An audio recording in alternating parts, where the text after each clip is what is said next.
Otaxon ertalab kelibdi-da, bolalarni uyg'otib, "Bolalar turinglar" debdi. "Ha, ho'kizimiz o'g'irlab ketishdi" debdi.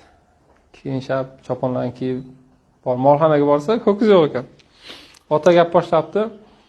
"Ho'kiz yo'q" debdi. Katta o'g'li bunday logik davom ettirar ekanda, ular mantiqiy. Katta o'g'lim bunday qarabdi-da, "Cho'ta devor buzildi" debdi. "O'g'ri demak devordan olib chiqqan" debdi. O'rtanchi o'g'li "Devor buzilgan, bu qishloqqa qarab buzilgan. Demak, o'g'ri ana shu qishloqdan bo'lishi kerak. Chunki bu yoqdan bo'lganda bu yoqqa qarab buzar" dedi. Keyin kichkinasi aytsin-da, o'ylab, "Agar" debdi, "u qishloqdan o'g'ri bo'lsa, o'zi yoqda bitta qilay o'g'ri bor" debdi, "Ana shu o'g'irlagan. Ketdik" debdi. Borishibdi, tars-tars eshik taqillatishdi. Sahar payt, bomdod payt, hali shu oshib chiqibdi kiyinib. "Ha, akalar, tinchlikmi" desa, "Ho'kizni qaytarg'alay" debdi. "Qanaqa ho'kiz, men nechasi xabarim yo'q, ho'kiz bekor aytsin. Nimaga ostanib aytyapsan" desa, "Shu ho'kiz yo'q, ertalab tursak, devor bunaqasiga buzilgan. Sizlar qishloqlaringda faqat sen o'g'risan-ku" debdi. Debdi, logistika o'ta gapni davom ettirib, bitta odamni tuhmat qilmanglar unaqa dedi. "Qozini oldiga boramiz" dedi. Qozini oldiga bordi. Qozi ham eshitib turib, "Xafa bo'lmang-ku, bova" debdi, "Bir g'alatilar oila ekansiz" dedi.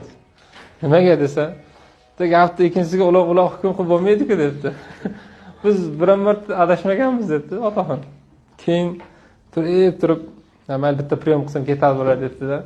"Bo'pti otaxon, men hozirda qora qutini ichida bir narsani yashirib olib kiraman. Shuni topsangiz, keyin bir o'ylashib ko'ramiz" dedi.